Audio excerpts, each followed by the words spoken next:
Deep Work by Newport. I was going to read this book a long time ago, but one of the reviewers, as I was looking for the reviews, stood out to me because they said, this book just says ignore distractions while working. And that's it, you've read the whole book. And so I read that thinking, yeah, I'll pass on this one. And so it was a long time, that was a long time ago, and I finally came back to it because it kept popping up. And so finally I decided to give it a try.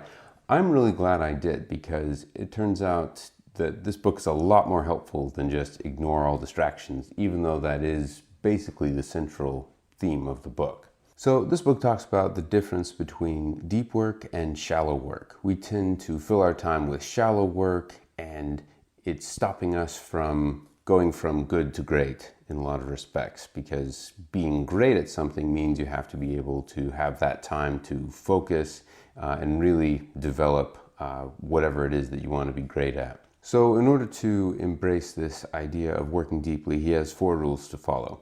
The first is to build rituals and routine. You have to have a set time and place in order to focus on whatever it is that you're working deeply on. Figure out whatever rituals help get your mind in the moment, and then, of course, ignore distractions through whatever tools, and he goes through a few of them.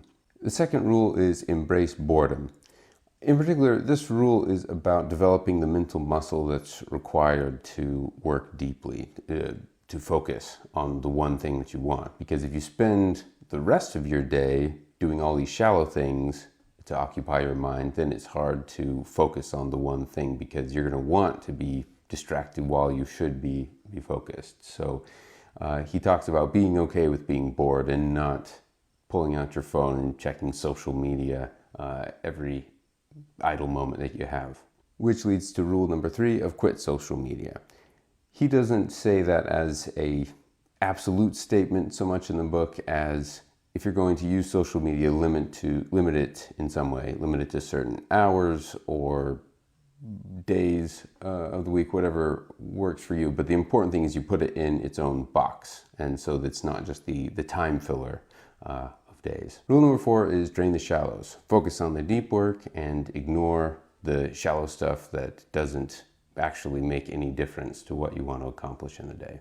A couple other things that he brought up in the book that I liked. He talked about our perspective on the work that we're doing, because a lot of times we do shallow work and it's a problem of what our perspective is on the end results of the work. He talks about computer programming being like crafting a great sculpture.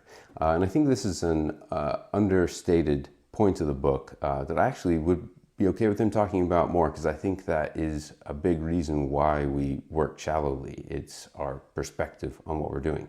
He also talks about the different kinds of deep work, because there's a full embrace of deep work where you go off the grid and you focus on your project, or there's a way where you work it into your schedule, so you go back and forth, or you do it more on a week level where you're deeply focused on something.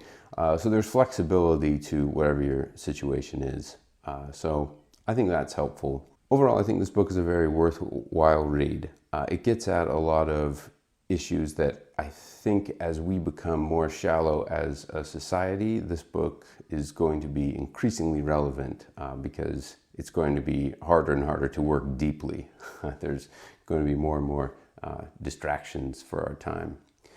So it's important to guard our time and work deeply on the things that we actually think are important, not the shallows. So I give this book 4 stars.